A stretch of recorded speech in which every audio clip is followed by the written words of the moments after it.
I'm here today with Khristi Lauren Adams. Khristi is a speaker, author, youth advocate, and ordained minister from New Jersey. She has two new books coming out in March.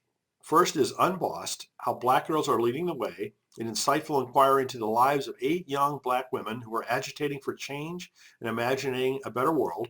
And the second book is Black Girls Unbossed, Young World Changers Leading the Way, a brightly illustrated companion book specifically written and designed for readers ages 9 through 12. A graduate of Temple University and Princeton Theological Seminary, Khristi is the Dean of Spiritual Life and Equity and instructor of religious studies at the Hill School in Pottstown, Pennsylvania. Parable of the Brown Girl, Khristi's 2021 debut, won the Best Young Adult Book from the New York Black Librarians Caucus and the African American Literary Awards. She founded the Becoming Conference, an annual conference and leadership cohort designed to empower, educate, and inspire young women. Khristi is a 2017 alum of Lead New Jersey, a selective year-long program to educate, transform, and empower the next generation of leaders from the public, social, and private sectors. She serves on the advisory board for Word Made Flesh, a nonprofit organization to serve among the most vulnerable in the world. To learn more, you can go to her website, KhristiLaurenAdams.com. It's KhristiLaurenAdams.com. So Khristi, thanks so much for joining us and congratulations on all your wonderful work. Thank you. I'm excited. Well, it's really great to be able to talk with you in this kind of a format. I was looking forward to your book releases and being able to talk with you about them. So maybe to get started, could you tell us more about your background than what I kind of briefly touched on?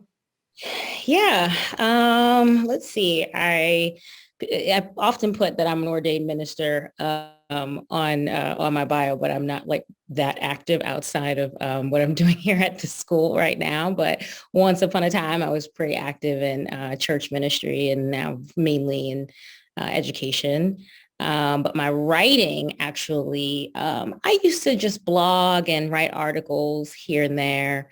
But the author part of my background didn't really come about until maybe about 2016, where an acquisitions editor reached out to me about just thinking about asking me if I was thinking about, writing a book. And that was when the seed, I would say, was first planted. And so since then, I did self-publish a book back in 2013. And it was really more just to say like a bucket list, just to say that I did it, that I had that much to say. But the actual publishing process of writing, that started when I first signed with Fortress Press back in 2018. So since I live in Central Jersey, I have to ask you, Yes. where did you grow up in New Jersey? I grew up in East Brunswick, New Jersey. Okay, that's what I thought. It was pretty close by to where I live. And I went to high school in New Brunswick. I went to a Catholic school, St. Peter's High School. And my church was in Somerset. And so for people that don't know New Jersey, it's pretty dense. So you could be from one area and be doing something in another area, in another town next door. So we consider Central Jersey. If people say, where are you from? I'll say Central Jersey. You're That's the same thing I say too. Because there's just no point. They think everything that I've done was in that one town, but I actually we actually wound up, having our lives, different parts of our lives in multiple areas of Central Jersey. So Central Jersey. New Jersey's like one small town after another, and they're all full of people. Right. I'm used to it. So when I actually am outside, now I'm in Pennsylvania, that's where I work. But when I go outside, or even when I lived in LA, it was you had to drive really far to get to the next town. And then there was always all this stuff in between, nothing. And I'm like, so you guys are just siloed off over it? I'm as being on top of one another. I didn't know the rest of the world wasn't like that. So can you talk a little bit more about kind of how you got started as an author, both, the self-published book as well as how you, got a relationship with Fortress Press?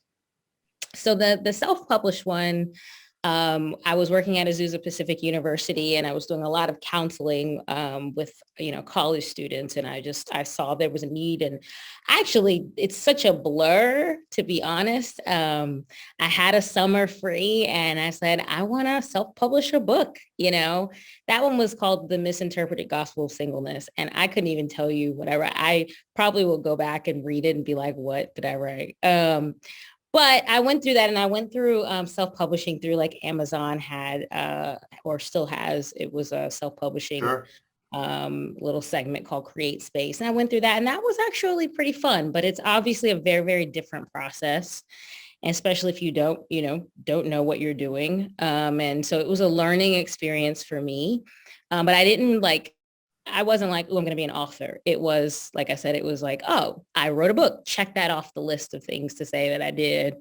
And that was an interesting process for writing that too, because you just didn't know how. You get a copy editor, but you don't have anyone that's like working with you, like when you're publishing, like with every single chapter. But again, I wasn't looking to be like an author. And then, so some years had passed, because that was 2013. So some years had passed, maybe to 2016, right? When Valerie Weaver Zurcher, who was my editor for Unbossed, she reached out to me when she was working at another publishing company, and said, hey, I've seen some of your stuff on Twitter, et cetera. Like, would you be interested in, pitching something or thinking about writing something? And I actually wasn't at the time. I felt like I don't have anything left in me to say that much to say, that's more than just like a little article. But spent some time thinking about it. And at the time we were Skyping. So this was pre-Zoom world that we were in. So Valerie and I Skype maybe like once or twice and just brainstorm some things. And at the time, I always tell people that my pastor at the time, he used to say, you write about what you know. And that was something that stuck with me. And I was like working with young Black girls quite a bit in my career and at the time. And so that was the direction that I went into with that.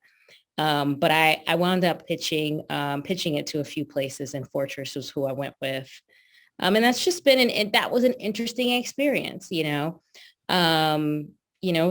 was before the pandemic. I put the book out 1 month before, the book published 1 month before the quarantine and like the height of the pandemic, the beginning. So that was also interesting, publishing a book in a pandemic. But prior to that, when you're my audience on social media was just starting to build. You're flying solo, but you're not solo at the same time. And the reason why I say that is because even now when I published, when we're going through the publishing process for Unbossed, it was on the heels of, some minimal success with Parable as far as attention is concerned. So I'm getting more attention and more investment from the publishing company than the first time around. Sure. So you're really like, you write in isolation, but as you're publishing, there's more people that are contacting me and wanting to meet, talk about marketing, talk about this, talk about that. That wasn't the case with Parable the Brown Girl, and no shade to them or anything. That's not it. That's just how it was. We weren't really sure how that was going to go. I was just thankful to have the contract. So, when it came to marketing, when there was a few things that I just had to learn on my own, and I had Emily Brower, who was my editor for Parable the Brown Girl. And she really she's so academic, which I love about Emily, which is the reason why I went with Fortress. She's very she brings you back in. And so when I was writing, I had Emily sort of working alongside me, but I don't think we really knew what to expect with what was going to come from Parable the Brown Girl. So everything wound up being a surprise and a welcome surprise. That book did great. I mean, it was a fantastic book and was very well received. Oh, thanks. Yeah. On Boss, it's like, I try to manage my expectations for Unbossed differently than I'm trying to channel that sort of not innocence, but naivety, maybe more that I had for Parable, because again, you don't know how things are supposed to go. Everything is new. And so, if you get someone that reaches out and says, hey, I want to write write a piece about your book, or I want to interview, you're like, really? You do? What? Thank you. Like everything is, and then for your second, it just becomes, we need more. We need more of that. We need more, and I don't want, I would rather live more on the former end than the latter end expectation. Well, so let's talk about the new book. I mean, how did that come about? What motivated you to write that? Yeah, I was not thinking about writing a second book. Not so soon. I wasn't thinking about it at all, but at the same time, I wasn't thinking about it so soon, if that makes any sense. Sure. Because it happened on the heels of Parable of the Brown Girl. Yeah, it hasn't been that long since that came out, really. No, but it came out and then the pandemic happened, right? Yeah, so what I wanted to be a year of just resting and being excited about what may or may not come of Parable, as far as like us or me doing, whether it was interviews or promo or, then the awards, those were all welcome. And there were wonderful sort of like surprises, but I wanted like a year. I wanted a year of that. If that makes any sense, right? Like I wanted like the book to come out in February, and then for the rest of the year for me to just be open to seeing like what comes of the book. Well, it didn't quite happen that way because I had a month of that and things came of the book, but because we were on lockdown and I was home with my family, I'm grateful that I had an opportunity to go back to. I did my quarantine in East Brunswick for the first like 4 months, and it was just me, my mom, my dad, my dog, my sister. It was a good time, even though it was uncertain, but it was also a time that I didn't expect to have. And I did have some virtual conversations and things like that for Unbossed, for Parable, but everybody was just trying to figure life out. So it wasn't like, hey, I'm gonna send you a Zoom link. Hey, we weren't in that rhythm or that routine of virtual world yet. So there were things that I had scheduled for Parable that got canceled altogether or, just pushed back. That said, I had nothing but time on my hands, like a lot of us. And so that's when Unbossed came about during that. I did not want to be one of those people that wrote a book during the pandemic. Let me just say that. I did not set out to say, oh, I have time, so I'm going to write a book. Because really what I wanted to do was just catch my breath and make cupcakes and watch TV and play games. Like that's pretty much what I did. But there was so much of a hyper focus on Generation Z at the time. Because of, people just had their eyes on them, like, how are they doing with the pandemic? And, the class of 2020, what's going on? And, you turn on your TV, there were virtual ceremonies and interviews with, 17-year-old and 18-year-old, and what are they going to do for prom? And then, the murder of George Floyd took place. And then Gen Zers were out there, like marching in the streets and leading movements. And as there was so much focus on them that I was paying attention. I've always, been a real strong advocate and sort of obsessed with this generation. But they were really on the forefront. And that was how Unbossed really came about. So February 2020, Parable came out, and all the seeds like of these moments were happening between March and June of 2020. And June of 2020 was right when I said, all right, I'm seeing a lot of leaders, particularly these young girls and young Black girl leaders that were like emerging as a result of what we were seeing that was happening nationally. And that was when I pitched the book. And how did you select or find out about the 8 women that you wrote about in the book? Yeah, 1 or 2 I already knew or had relationships with. Sanyu, she was in Sayreville. I don't know if they're still in Sayreville, but so I was right in East Brunswick. And so, I remember calling her, and she had actually interviewed me for my Parable of the Brown Girl release party. But I called her and remember we weren't like in the house or anything, like we weren't going to see people. So me and her sat in her backyard. And we were like super far away from each other. And I was just asking her different questions, but I already knew her. Some of them, again, because we were home, I may have, and we were largely on like line. So you scroll and you see, oh, like this is interesting. The Not Okay app, or Teen Vogue was putting out, I remember they put out an article about some girls that were leading organizations. And I thought that was cool. And then others that I just researched, that I just Googled, or I happened to see, or I asked, a friend of mine is the editor of a magazine for young Black girls, for Black teen girls called Ceci Magazine. And I reached out to her and I was like, hey, look, do you know of any girls? Have you interviewed anyone? And she was like, oh yeah, here are 9 girls. Take a look. Wow. So I had time to look at their social media and to go on, some I would say I'm looking for teenage climate justice activists, and I would see like an organization and click on the team members for the organization. And if one came up, not at the top, she was like 3 or 4 down. And I was like, wow, she's got a real extensive, like, click on her. And I see all the good work that she's doing in Maine. So that was how that happened. We had the time to do it. So. Cool. So I'd like to read one of the quotes about the book. This one's from Jamar Tisby. He says, it's a field guide for making the world a better place. How would you say that the book accomplishes that? I am a big believer that we inspire one another, that somebody's life, their leadership will inspire others, and that it's all about just sort of like a domino effect. So I think it's one thing to teach about leadership, like just from an academic standpoint. It's another thing to read about young women that are actually doing it. And they're doing it in spite of various odds or various personal challenges or life, or like I said, Generation Z, they are the post Barack Obama, Donald Trump, active shooter drill, 9/11 pandemic now. I mean, to see how they lead through all of that, it's just, it's fascinating, it's inspirational. And so I think anytime we can be an audience to something that others are doing, I think it could inspire me. I hope it will inspire other people. And I think that has a domino effect. So I love seeing the little pictures.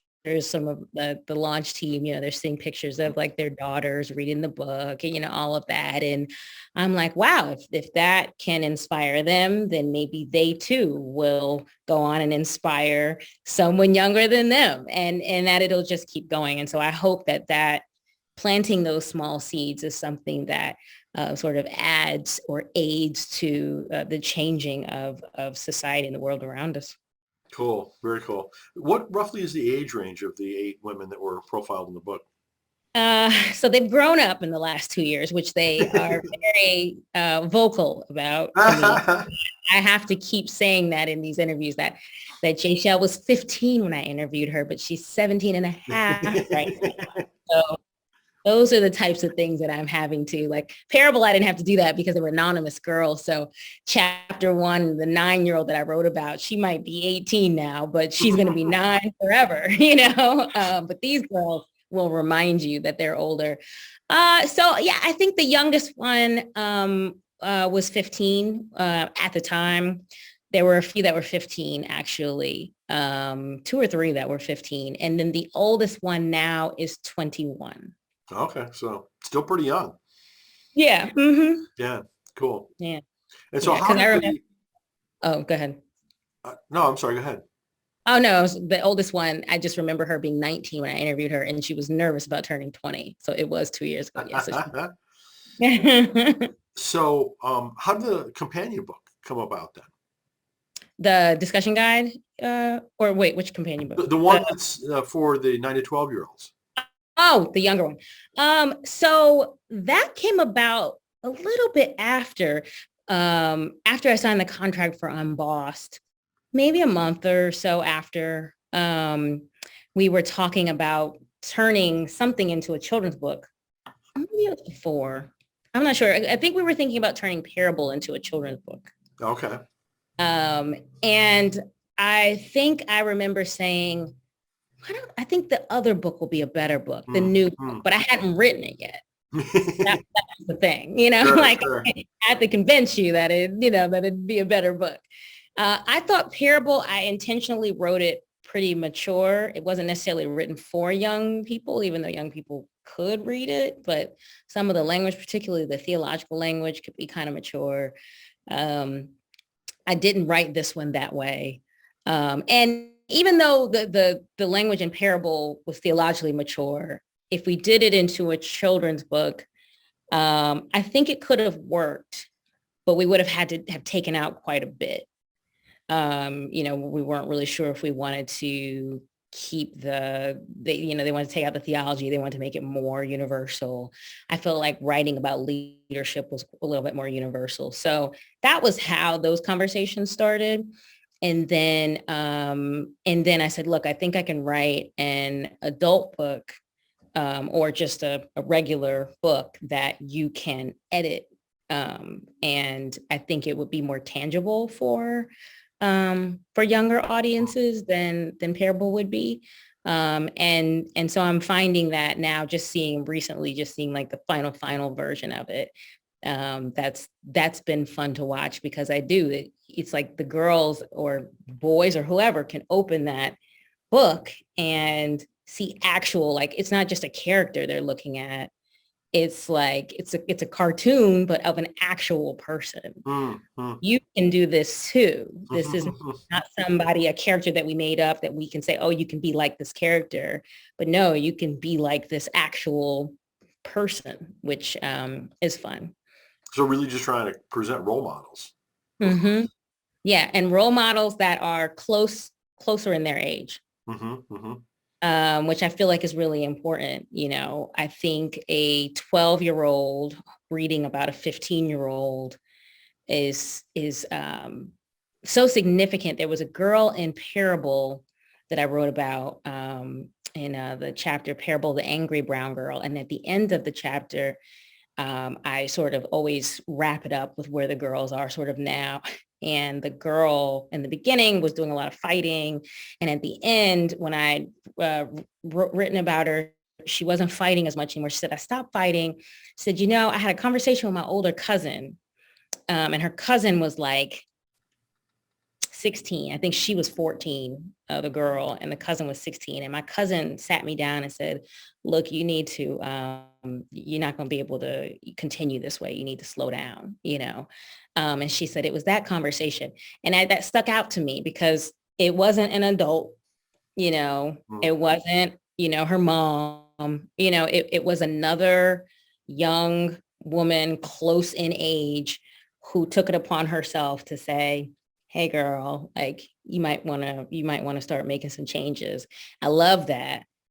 Because that's sort of what I'm hoping for from Unbossed, for another 13-year-old to read about a 15-year-old and say, oh, they're like 1 year older than me, or they're my exact age. And I've had ideas that I've wanted to put out, that I've been hesitant to because I thought I needed to wait, but I guess I don't have to wait because she's 16, Cool. So, as you know, we have a lot of writers in our audience. Can you talk a little bit about what your writing process is like? I've had to accept the fact that every writing process is going to be different. I always joke anytime anyone asks me about my writing process, I always say that there's this movie. Why do I forget the name of it? No, Something's Gotta Give. That's the name of it. Okay. With Jack Nicholson and Diane Keaton. I love the movie. It's so cute. And Diane Keaton is a playwright, and she's a famous playwright, and she's able to go to her beach house, beautiful beach house, right? And go for 6 months and and it's right in front of like literally right on the water. And it's a great beach house. And there's like farmer's market nearby. And she has all this time and it's like, write something until it's done. You don't leave until it's done. Well, I always thought, but that's what I want. That's not what happens. How many real situations right. do you know like that? Right? None, right? But I think once upon a time I had that in my head. And it doesn't happen that way. So my writing process, this was a little harder because I like going to a Starbucks, or I'm big on like, I need white noise. I need things around me happening in order for me to, and because I wrote Unbossed during the pandemic, there was no going to Starbucks or anything like that. So it was particularly difficult because I have a hard time writing at home, Hmm. because I'm like, I could take a nap. I could get a snack, like there's so many things to do that I'm distracted. But when I'm away, I can drive to a place and set aside a time and get 2-3 hours in. I still will want to do that moving forward. Don't get me wrong. That's always going to be a part of my process. But I had to create that environment. Like I went on YouTube and found like this like coffee house white noise 24 hours. Really? Oh Yeah, my they goodness. put that in, and you hear like the background's really Oh, cool. that's great. Yeah, that helped me escape. So I need to escape. That, and I don't mean like escape to a beach per se, but I need to be somewhere where there's things going on where I feel like I'm somewhere getting work done. The other thing for me is it takes a minute for me to like talk myself into just like, okay, I gotta start. I gotta start. It takes a while. But I just gotta start, So there's no prime opportune moment that we sort of all think like, okay, it's going to be at 10 a.m. when I have my coffee and a full day and nothing's going on, like it's just, you just start when you start, and you keep going. And for me, I talked into my phone for dictation. Sometimes I'd be in the car and I get a thought and I talk into my phone. Before bed, I was talking into my phone. I remember for Parable, sometimes I don't feel like typing. Sometimes my thoughts, just flowing, like really on the spot. So I need to get it. However you can get it out.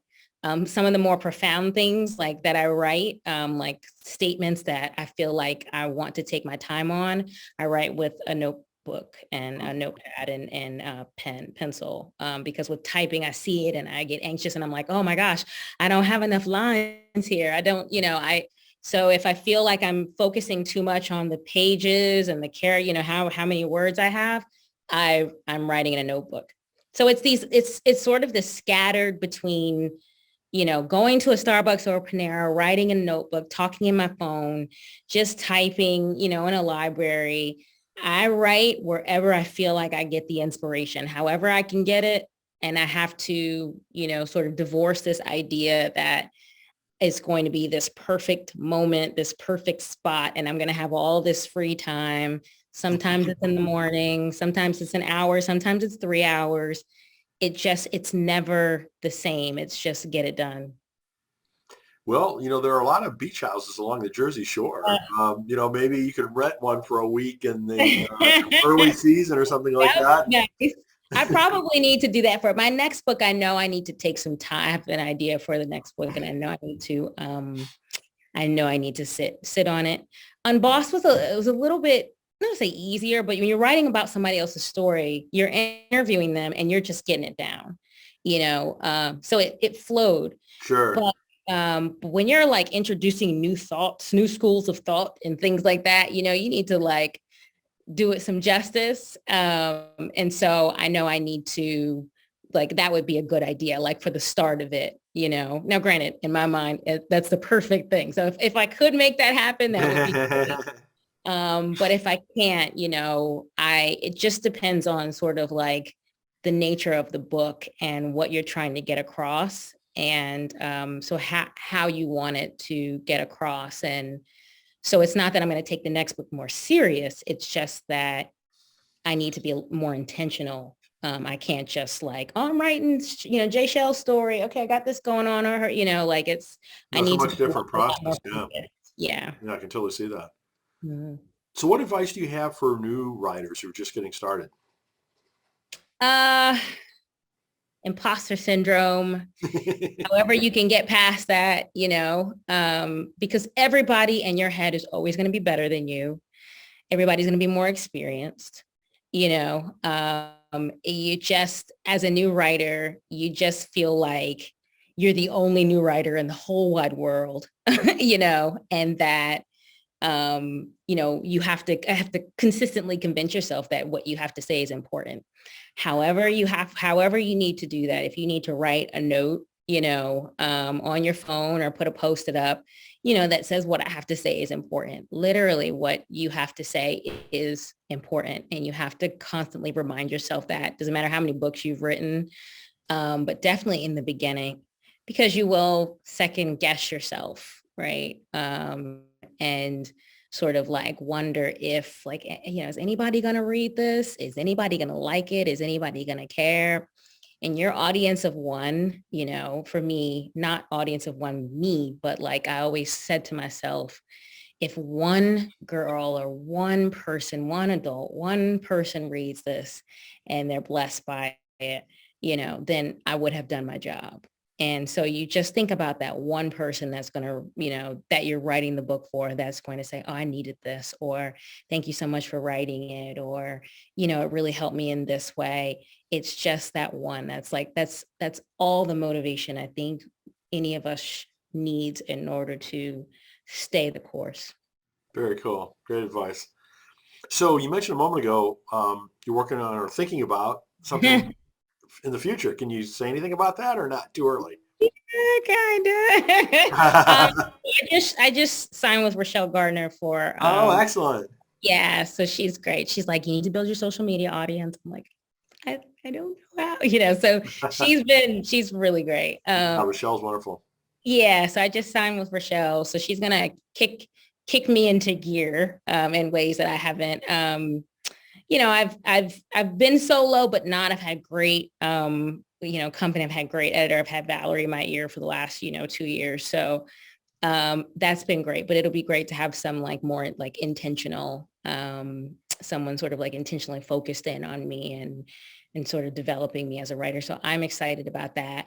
And we will begin to think about how to pitch the next one. I'm going to stick with the Black girlhood for at least for the third one.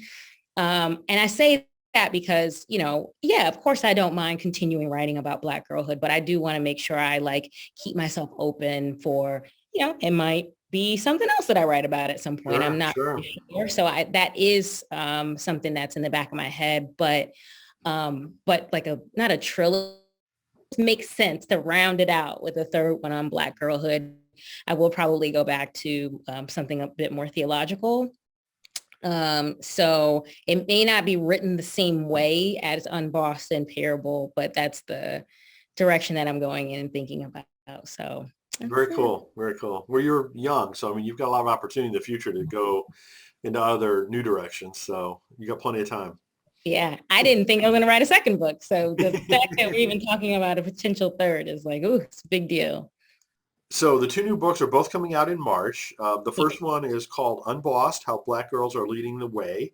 And the second one is Black Girls Unbossed, Young World Changers Leading the Way. That's the one that's for ages 9 through 12. So Mhm. congratulations again, Khristi, on these books. Again, you can find more about Khristi and the books at KhristiLaurenAdams.com.